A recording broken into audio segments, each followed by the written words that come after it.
Hello dear students, I hope आप सब लोग खूब अच्छे से मेहनत कर रहे हैं अपकमिंग बोर्ड एग्जाम्स के लिए और definitely you will achieve very good marks in upcoming board exams. 100 में से 100 लाने की कोशिश पूरी करनी है बच्चों। And for the same we are trying to assist to you for upcoming board examinations in subject science. On our channel we had started a new series named as Bhai, board exam related highly analytical informations. यहाँ इस series में हम क्या करना चाह रहे हैं, हम बोर्ड के पैटर्न को कंसीडर करते हुए, सीबीएसई बोर्ड के पैटर्न को कंसीडर करते हुए हर चैप्टर के topic wise important questions consider करेंगे। एनसीईआरटी के इंपॉर्टेंट क्वेश्चंस को हम डिस्कस करेंगे, एनसीईआरटी एग्जाम्पलर्स के क्वेश्चंस को भी डिस्कस करेंगे और प्रीवियस ईयर बोर्ड एग्जामिनेशंस के क्वेश्चंस को भी डिस्कस करेंगे। In previous lecture we had discussed the questions from our chapter life processes और वहां हमने कवर करा था न्यूट्रिशन को। Now, in today's lecture, we will recover the subtopic respiration in animals. Life processes important part है हमारी body का। Collectively वो सारी एक्टिविटीज जो हमारी लाइफ को सस्टेन करवा रही है उन्हें हम कह रहे हैं life processes. Nutrition, respiration, circulation, excretion etcetera.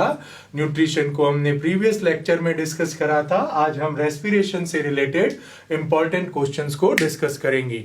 So be energetic, फटाफट 30 मिनट्स में हम कंप्लीट कर देंगे रेस्पिरेशन इन एनिमल्स के सारे प्रीवियस ईयर के क्वेश्चंस, एनसीईआरटी एग्जाम्पलर्स और important question. The first question is, diffusion is insufficient to meet the oxygen requirement of multicellular organisms like human. Human की बॉडी में रेस्पिरेशन डिफ्यूजन से नहीं हो रहा, और क्यों नहीं हो रहा ये ही रीजन हमसे पूछा गया है। बहुत सिंपली आंसर करना है। सिंगल सेलुलर ऑर्गेनिजम्स के अंदर जो है छोटे साइज के जो ऑर्गेनिजम्स है उनमें रेस्पिरेशन डिफ्यूजन से हो सकता है। We are very comparatively evolved and large organisms. ठीक है, तो हमें आंसर करना है when the body size of animal, body size जो है लार्ज हो जाती है, then in that condition diffusion pressure alone is insufficient. Diffusion pressure से हम ऑक्सीजन डिलीवर नहीं कर सकते हैं पूरे बॉडी पार्ट को, इसीलिए हमारी बॉडी के अंदर स्पेशलाइज्ड रेस्पिरेटरी सिस्टम है और वहां पर with the help of respiratory pigment हम ऑक्सीजन को सप्लाई कर रहे हैं टुवर्ड्स आवर बॉडी सेल्स। तो we use to supply the oxygen to our body cells with the help of respiratory pigments because our body size is very large in compared to unicellular organisms. So diffusion is insufficient to provide oxygen to each and every cell of our body. क्या याद रखना है ऐसे question के answer में कि animal की body size जब लार्ज होती है तो उस कंडीशन में वो डिफ्यूजन से रेस्पिरेशन नहीं कर पाएगा, उसकी बॉडी में स्पेशलाइज्ड रेस्पिरेटरी पिगमेंट होना ही चाहिए। Next question, write two different ways in which glucose is oxidized to provide energy in body. Right the product formed in each case. देखो रेस्पिरेशन को बेटा हम डिफाइन करने जाएं बच्चों तो हम कहते ये हैं respiration is a biochemical process. Biochemical है, बेसिकली ये केमिकल रिएक्शन है, बट ये केमिकल रिएक्शन सेल्फ सस्टेन कर रही है, खुद बन रही है inside the cells of the living organism. So respiration biochemical reaction है। अब इस रेस्पिरेशन के, इस बायोकेमिकल रिएक्शन के अंदर हो ही क्या रहा है, ऑक्सीडेशन ऑफ फूड। तो हमारी बॉडी में ये ऑक्सीडेशन कैसे होता है यहां पूछा है। इन टू डिफरेंट वेज, दो पाथ हमें बताने हैं। तो हमें याद रखना है नॉर्मल कंडीशंस के अंदर हमारी सारी बॉडी सेल्स के अंदर एरोबिक रेस्पिरेशन हो रहा है, वेयर एज जब हमारी मसल सेल्स को एक्सट्रीम एनर्जी रिक्वायरमेंट है तो वो अनएरोबिक रेस्पिरेशन भी कर लेगी। तो हम कंसीडर कर रहे हैं यहां पर ग्लूकोज को। ग्लूकोज सिर्फ कार्बन मॉलिक्यूल है, साइटोप्लाज्म के अंदर वो ब्रेक डाउन होके पाइरुवेट बनाता है और कुछ एनर्जी रिलीज करता है। अब ये पाइरुवेट के पास दो डिफरेंट पाथ हो गए हैं। अगर ये जा रहा है lake of oxygen muscle cells के अंदर तो अनएरोबिक रेस्पिरेशन कर लेगा। This type of condition is first, जहां पर क्या हुआ है, अनएरोबिक रेस्पिरेशन। ठीक है, ये अनएरोबिक रेस्पिरेशन सिर्फ कब होगा, जब हमारी मसल सेल्स को एक्सट्रीम एनर्जी रिक्वायर्ड है, और यहां पर ये क्या बाई प्रोडक्ट बना देगी, लैक्टिक एसिड एंड एनर्जी को रिलीज करेगी। Whereas in normal condition inside the other body cells of our body, cytoplasm के बाद में ये रिएक्शन फर्दर कंटिन्यू होती है माइटोकॉन्ड्रिया में, और वहां पर with the help of oxygen हमारे को मिलता है CO2, वाटर एंड एनर्जी। तो हमारी बॉडी में दो टाइप से रेस्पिरेशन हो रहा है, नॉर्मल कंडीशन एरोबिक, और एक्सट्रीम एनर्जी की रिक्वायर्ड है तो मसल सेल्स के अंदर क्या हो जाएगा, anaerobic respiration. Next question, in the process of respiration state the function of alveoli, पहला पार्ट है इसका। And in second, rate of breathing in aquatic organism is much faster than that in terrestrial organisms, और reason पूछा है। ठीक है, तो first question में हमारे से पार्ट 1 में पूछा है फंक्शन ऑफ एल्वियोलाई। एल्वियोलाई को अगर हम देखने जाएं बच्चों, तो ये बैलून लाइक स्ट्रक्चर है, ये बैलून लाइक स्ट्रक्चर है, और इस बैलून लाइक स्ट्रक्चर के नीचे क्या प्रेजेंट होता है, इसकी वॉल कनेक्शन में रहती है in the extreme extensive network of blood capillaries. यहां पर आर्टरीज आ रही हैं, ये वेन वापस ब्लड को लेकर के जा रही हैं, ये हमारी बैलून लाइक स्ट्रक्चर है alveoli. Now what exactly happen during respiration, environment से हमने ऑक्सीजन ली, ये एल्वियोलाई के अंदर चली गई, हमारी बॉडी सेल्स की CO2 ब्लड कैपिलरीज के अंदर आई, और ये CO2 ब्लड कैपिलरीज से यहां पर हमारे पास क्या प्रेजेंट है, ब्लड कैपिलरीज।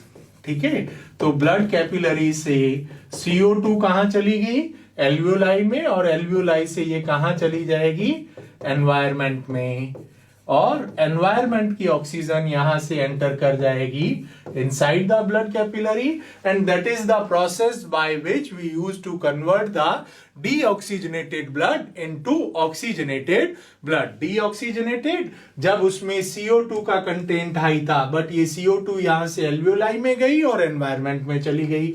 तो फंक्शन ऑफ एल्वियोलाई, एल्वियोलाई क्या है, बैलून लाइक स्ट्रक्चर है, कहां प्रेजेंट रहती है, इनसाइड द लंग्स। क्या प्रोवाइड कर रही है, they use to provide the surface, जहां पर क्या हो रहा है, एक्सचेंज ऑफ गैसेस। कौन कौन सी गैसेस, CO2 ब्लड कैपिलरी से एल्वियोलाई में आएगी, और ऑक्सीजन एल्वियोलाई से कहां चली जाएगी, ब्लड कैपिलरीज में। अब यहां पर ये सब किसकी हेल्प से हो रहा है, with the help of extensive network of blood vessels. Second part में हमसे पूछा है एक्वेटिक ऑर्गेनिजम्स की ब्रीथिंग फास्टर होती है इन कंपेयर टू टेरेस्ट्रिशियल ऑर्गेनिजम्स। देखो यहां पर सबसे इंपॉर्टेंट बात यह है कि एनवायरमेंटल ऑक्सीजन जो है वो लार्ज अमाउंट में प्रेजेंट है, ठीक है, in compare to the oxygen present inside the water. तो वाटर से ऑक्सीजन लेने के लिए एक्वेटिक ऑर्गेनिजम्स को ज्यादा एफर्ट लगाने तो वो ज्यादा एक्सरसाइज, उनको मस्कुलर एफर्ट पे करने, और इसी ड्यूरेशन में उनकी ब्रीथिंग रेट हमारे टेरेस्ट्रिशियल ऑर्गेनिज्म के कंपेयर में क्या हो जाती है, ज्यादा हो जाती है। तो how to answer this question, ये बहुत इंपॉर्टेंट क्वेश्चन है, ऐसा क्वेश्चन बोर्ड में ऑलरेडी पूछा हुआ है। तो we need to remember that amount of oxygen is water is low in compared to the amount of oxygen present in air, and that is why aquatic organism used to breathe faster in compared to terrestrial organisms. Write 3 points of difference between breathing and respiration. अब देखो यहां कई बार बच्चे confuse हो जाते हैं, वो breathing को ही रेस्पिरेशन मान लेते हैं। कॉमनली हम ये कह देते हैं, but there is a difference between breathing and respiration. और ये बहुत अच्छा क्वेश्चन है, बोर्ड में कई बार पूछा हुआ है, 3 मार्क्स का क्वेश्चन पूछते हैं, तो ये डिफरेंस आपको याद करना ही करना है। Now you need to remember breathing. It is a simple physical process in which we used to intake the oxygen from our surrounding environment and we used to release the CO2 in environment. Whereas respiration, it is a biochemical process in which food used to get oxidized. Food का break down होगा और energy release होगी। क्यों energy release कराते हो? Cell के अंदर chemical reaction चल रही है, मेटाबॉलिक एक्टिविटी चल रही है, सेल को फंक्शन करना है, फंक्शन करने के लिए एनर्जी चाहिए, और एनर्जी चलने के लिए सेल क्या कर रही है? रेस्पिरेशन। तो you always need to remember breathing basically a part of respiration itself only. तो आप कैसे डिफरेंशिएट करोगे इसको? First point, you need to write it down. It is a physical process which involve the inhalation, intake of the fresh air and exhalation of foul air, whereas respiration is a biochemical process. क्या होता है वहां पर? Oxidation of food. ठीक है, ये जो process है ब्रीथिंग, ये सेल के बाहर हो रहा है, तो it always use to take place outside the cell, so it is a extracellular process. Whereas इसका कुछ पार्ट सेल के बाहर होगा और इंपॉर्टेंट पार्ट सेल के अंदर ही होगा। So it is a both an extracellular as well as intracellular process. There is no involvement of the enzymes. No, does not involve the enzyme action. Breathing में कोई enzyme part नहीं ले रहा है, जबकि respiration के अंदर biochemical reaction में there is involvement of number of enzymes. Breathing जब हम कर रहे हैं, जब हम environment से intake कर रहे हैं ऑक्सीजन, रिलीज कर रहे हैं CO2, तो हम एफर्ट लगाते हैं मसल्स का और उसमें एनर्जी को एक्सपेंड करते हैं। So it does not release the energy, instead of it use to consume the energy. Breathing में हम एनर्जी को कंज्यूम करते हैं, but during the process of respiration we use to release the energy. तो important question है, 3 marks का आ सकता है, याद रखना जरूरी है। Now this is the reaction given in your CBSE book, और ये याद रखनी बहुत जरूरी है बिकॉज सेवरल स्टेप्स पर वो MCQ क्वेश्चंस बना देते हैं इसमें से, या 1 mark 2 mark questions break down करके बना देते हैं। तो draw a flow chart to show the break down of glucose by various pathways. हम ऑक्सीडेशन ग्लूकोज का कैसे कर रहे हैं, कितने पाथवेज से कर रहे हैं, और कैसे एनर्जी रिलीज करते हैं, ये हमें बनाना है। तो how to write it down? Glucose कितने कार्बन मॉलिक्यूल वाला सब्सटेंस है? 6 कार्बन वाला। साइटोप्लाज्म में ये किस में कन्वर्ट हो जाएगा? 3 कार्बन मॉलिक्यूल में। अब यहां पर 3 पॉसिबिलिटीज है। इन केस ऑफ यीस्ट, जहां पर हम इसको एल्कोहलिक फर्मेंटेशन भी कह देते हैं, एब्सेंस ऑफ ऑक्सीजन में, it is also these first 2 are example of, these are examples of anaerobic respiration. These are examples of anaerobic. Anaerobic word use कर रहे हैं, that means in the absence of oxygen. So यहां पर absence of oxygen में, yeast में तो ये क्या बना देता है? एथेनॉल, CO2 और एनर्जी। ये 2 कार्बन मॉलिक्यूल है। मसल सेल्स के अंदर ये क्या बना रहा है? लैक्टिक एसिड, 3 कार्बन मॉलिक्यूल है।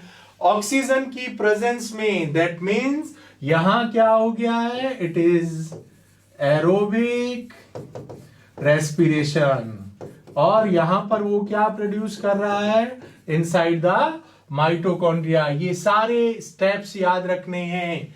यहां पर किसी भी स्टेप को पूछा जा सकता है इन MCQ ऑल्सो। तो कितने कार्बन मॉलिक्यूल है वो याद रखना है, एनर्जी एंड कौन से टाइप का रेस्पिरेशन है। Next question, name the respiratory pigment present in human beings, and second part of this question is state the function of rings of cartilage present in our throat. चलो, जब हम human being की बात कर रहे हैं तो we are the most evolve organism, और हमारे पास ऐसा पिगमेंट होना चाहिए जो फास्ट एफिशिएंटली डिलीवर कर दे ऑक्सीजन को हमारी ऑल बॉडी सेल्स के लिए। ठीक है, तो डिफ्यूजन से हमारी बॉडी में नहीं होगा रेस्पिरेशन। हमारे पास में इवॉल्व बहुत ही एडवांस पिगमेंट होना चाहिए। अब ह्यूमन बॉडी का रेस्पिरेटरी पिगमेंट कौन है? हीमोग्लोबिन। ये ही क्यों है? Because it use to have very high affinity for oxygen. और कहां होता है ये pigment? This is present in red blood cells, red blood corpuscles. So first question का answer, in human beings the respiratory pigment is hemoglobin, which used to have high affinity for oxygen, and this pigment is present in red blood cells. Second part था, state the functions of rings of cartilage present in our throat. यहां touch करके देखो, यहां touch करके देखो, ये आपकी trachea है। विंड पाइप को जैसे ही हम देखेंगे यू कैन फील कि यहां पर ऐसी रिंग्स हैं। And what is the function of that ring?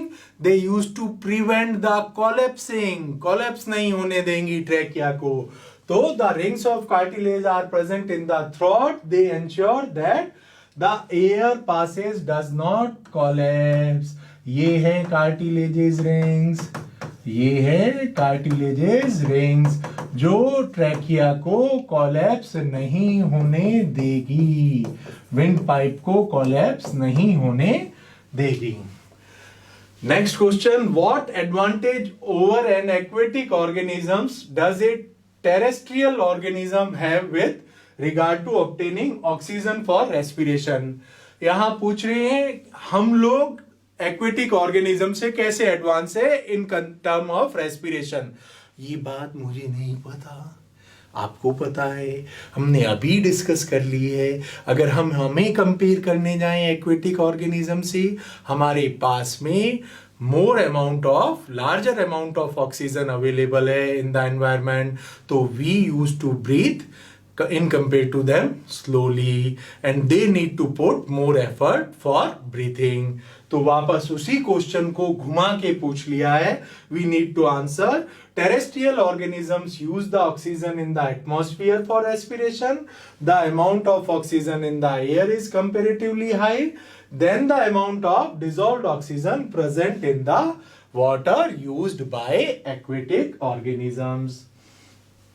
Next question, how is oxygen and carbon dioxide transported in human beings? अच्छा क्वेश्चन है, बोर्ड में ऑलरेडी पूछा हुआ है, याद रखना जरूरी है, याद रखना जरूरी है। How is oxygen and carbon dioxide transported in human beings? देखो, हमारी बॉडी में जो टोटल ऑक्सीजन ट्रांसपोर्ट हो रही है वो दो वे से हो रही है। 3% part of total oxygen blood plasma में ही डिसॉल्व हो जाएगी और 97% रेस्पिरेटरी पिगमेंट हीमोग्लोबिन से जुड़ जाएगी। तो ऑक्सीजन का ट्रांसपोर्टेशन कितने वे से हो रहा है? 2 वे से हो रहा है। 3% कहां गई? Dissolved in blood plasma. 97% part कौन लेके जाएगा? हीमोग्लोबिन। वेरएज कार्बन डाइऑक्साइड को हम डिस्कस करने आए तो 3 तरीके से उसका ट्रांसपोर्टेशन होगा। टोटल जितनी भी कार्बन डाइऑक्साइड हमारी बॉडी में प्रेजेंट है उसका 7% पार्ट कार्बन डाइऑक्साइड कितने वे से ट्रांसपोर्ट होती है? बाय 3 मेथड्स और 3 वे। 7% पार्ट क्या हो जाएगा? प्लाज्मा में डिसॉल्व हो गया। 23% पार्ट किससे जुड़ जाएगा? हीमोग्लोबिन से जुड़ जाएगा। और 70% पार्ट क्या किस फॉर्म में ट्रांसपोर्ट होता है बच्चों? बाइकार्बोनेट आयंस की फॉर्म में। ये याद रखना है, एमसीक्यू में भी क्वेश्चन आ जाता है। CO2 is transported in maximum in which mode? तो मैक्सिमम 70% पार्ट किस मोड में ट्रांसपोर्ट होता है? बाइकार्बोनेट आयंस की फॉर्म में। Next question, how are lungs designed in human beings to maximize the area for exchange of gases? lungs के अंदर हम कैसे lungs को डिजाइन करा है कि एरिया उसका इंक्रीज कर दें, एरिया उसका इंक्रीज कर दें। तो हम डायग्राम के अंदर देखेंगे आगे, बट बेसिकली हमें पता है ट्रैकिया लंग्स के अंदर गई, बाइफरकेट होकर के राइट और लेफ्ट ब्रोंकी बनाई, आगे ब्रांचेस बनने लगेंगी, प्राइमरी, सेकेंडरी, टर्शियरी ब्रोंक्यूल, और फाइनली बैलून लाइक स्ट्रक्चर बन जाएगी alveoli. So with in the lungs trachea divide हो गई है, किनमें? स्मॉलर एंड स्मॉलर ट्यूब में। पहले ब्रोंकी बनेगी, primary bronchiole, secondary bronchiole, tertiary bronchiole, respiratory bronchiole, और फाइनली कहां पहुंचेगी? बैलून लाइक स्ट्रक्चर एल्वियोलाई में। एल्वियोलाई क्या कर देती है? इंक्रीजेस द सरफेस एरिया, जिससे क्या होगी? Exchange of gases. और इसी एल्वियोलाई की वॉल पे क्या प्रेजेंट है? इसी एल्वियोलाई की वॉल पर क्या प्रेजेंट है? ब्लड वेसल्स, जहां से एक्सचेंज ऑफ गैसेस होता है ना। How does aerobic respiration differ from anaerobic respiration? 2 marks का क्वेश्चन कभी कभी पूछा जा सकता है, सिंपल क्वेश्चन है, हमें ध्यान रखना है। एरोबिक रेस्पिरेशन किसके यूज से हमने ब्रेक डाउन करा ग्लूकोज को? ऑक्सीजन के। So oxygen is utilized for the break down of respiratory substance, whereas in anaerobic oxygen is not required, oxygen is not required। ये इसका एक पार्ट साइटोप्लाज्म में होगा और दूसरा माइटोकॉन्ड्रिया में, whereas it used to take place in cytoplasm only। So aerobic partly completed in cytoplasm and part of it completed in mitochondria। यहां पर ये सिर्फ साइटोप्लाज्म में। ना यहां पर एंड प्रोडक्ट क्या है? CO2 and H2O। यहां end product in case of human lactic acid, in case of yeast ethanol. ठीक है, यहां पर more amount of energy release होगी और यहां पर less amount of energy release होगी। Next question, name the energy currency in the living organism when and where it is produce. देखो हमारी बॉडी के अंदर जो एनर्जी करेंसी है that is ATP, adenosine triphosphate. हमारी एनर्जी करेंसी कौन है? Adenosine triphosphate. रेस्पिरेशन में भी प्रोड्यूस कर रहे हैं हम, ठीक है, but it is also produced during photosynthesis in plant. तो व्हेन एंड वेयर हमारी बॉडी के अंदर हम रेस्पिरेशन में कर रहे हैं, प्लांट्स के अंदर रेस्पिरेशन में भी और फोटोसिंथेसिस में भी। बहुत अच्छा क्वेश्चन आ गया है, बहुत अच्छा, बहुत अच्छा। ठीक है, नाउ CBSE बुक्स को बहुत डेडिकेशन से पढ़ा करो। Each and every line is beautifully written in the NCERT text book. तो जितना डेप्थ में उसको पढ़ के समझने की कोशिश करोगे उतनी ही नॉलेज एनहांस होती जाएगी। Explain the process of breathing in man. ठीक है, हम ये पढ़ चुके थे, breathing is a physical process जिसमें हम एनवायरमेंट से ऑक्सीजन इनटेक करेंगे और CO2 क्या कर देंगे? रिलीज। तो ये कैसे कर रहे हैं, इसी प्रोसेस को उन्होंने इन डेप्थ पूछ लिया, एक्सप्लेन करने को कह दिया। तो ब्रीथिंग बेसिकली डिवाइडेड इनटू 2 सब प्रोसेसेस, इंस्पिरेशन एंड एक्सपिरेशन। एक के अंदर हम एयर को इनटेक कर रहे हैं और एक के अंदर हम एयर को रिलीज कर रहे हैं। Now to understand this mechanism हमें ये समझना है कि यहां हमारी रिब्स होती है, ये डायफ्राम है, ऊपर एब्डोमिनल कैविटी, ऊपर थोरासिक कैविटी है, नीचे एब्डोमिनल कैविटी है। तो डायफ्राम के ऊपर थोरासिक कैविटी, नीचे एब्डोमिनल कैविटी। अब ये डायफ्राम आ गया, इसके नीचे एब्डोमिनल, ऊपर थोरासिक कैविटी। अब ब्रीथिंग में क्या हो रहा है, यहां थोरासिक कैविटी और इसके डायफ्राम के नीचे कौन आ गई? Abdominal cavity. अब पहला इंस्पिरेशन में क्या करते हैं हम? During this process an organism use to receive oxygen from environment. ले रहे हैं तो इंस्पिरेशन, CO2 एनवायरमेंट में रिलीज कर रहे हैं, expiration. During this process an organism releases CO2 from body into an environment. अब देखो थोड़ा सा समझो, ये मेरी रिब्स थी, यहां पर बाहर ऐसे मसल्स लगी हुई है, तो रिब्स को कहते हैं कोस्टा, बाहर है एक्सटर्नल कोस्टल मसल। अब during the process of inspiration you can touch in this form only and feel that thing. यहां डायफ्राम है, यहां पर नाउ मैंने क्या करा, बाहर से एफर्ट लगाया तो मेरी ये चेस्ट कैविटी एनलार्ज होने लगी। डायफ्राम जो डोम शेप था रिलैक्स कंडीशन में, वो कॉन्ट्रैक्ट होते ही फ्लैटन हो जाएगा, तो थोरासिक कैविटी क्या हो गई, इंक्रीज। तो during the process of inspiration external intercostal muscle and diaphragm contract and chest cavity becomes larger. यहां क्या याद रखना है कि चेस्ट कैविटी क्या हो गई है, लार्जर हो गई है। यहां चेस्ट कैविटी लार्जर हो गई due to contraction of the costal muscle and diaphragm. Larger होते ही लंग्स के अंदर एयर प्रेशर डिक्रीज हो गया और एयर बाहर से कहां चली गई, अंदर चली गई। अब वापस बाहर निकालनी थी। बैलून को कैसे फुलाते हो, पहले उसको स्ट्रेच करते हो, स्ट्रेच करते ही उसके अंदर एयर का प्रेशर डिक्रीज हो गया, बाहर से एयर चली गई। बाहर निकालनी है बैलून को, बाहर से प्रेशर क्रिएट करते हो तो अंदर एयर का प्रेशर बढ़ जाता है। लाइकवाइज दैट अब जो ये कैविटी इंक्रीज हुई थी, डायफ्राम वापस डोम शेप्ड हो जाता है रिलैक्स होके और कैविटी डिक्रीज होती है। तो during the expiration external intercostal muscle and diaphragm relax हुए, चेस्ट कैविटी स्मॉलर हुई और एयर मूव कर गई फ्रॉम लंग्स इनटू एनवायरमेंट। अगर इसको इंप्रेसिव आंसर बनाना है तो ये दोनों डायग्राम बनाने हैं, जहां अपने रिब्स को रिप्रेजेंट करा, डायफ्राम को। बहुत बार एमसीक्यू में क्वेश्चन पूछा गया है, डायफ्राम कॉन्ट्रैक्ट है तो कैसा होगा, रिलैक्स है तो कैसा होगा। अगर डायफ्राम रिलैक्स्ड है तो वो डोम शेप्ड होगा, डायफ्राम कॉन्ट्रैक्ट है तो वो क्या हो जाएगा, फ्लैटन हो जाएगा। Draw a diagram of human respiratory system. देखो इंटरनल नोस्ट्रिल बनाओगे, एक्सटर्नल से ये अंदर जाके इंटरनल में एयर को रिलीज करेंगे, फेरिंग्स आ जाएगा। देन ट्रैकिया, इसी ट्रैकिया के ऊपर का जो पार्ट होता है, यहां पर हमारा क्या प्रेजेंट होता है,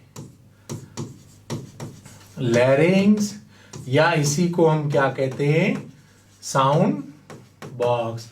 And opening of this trachea is guarded by a flap-like structure named as epiglottis। ठीक है, during the intake of food ये कवर हो जाती है।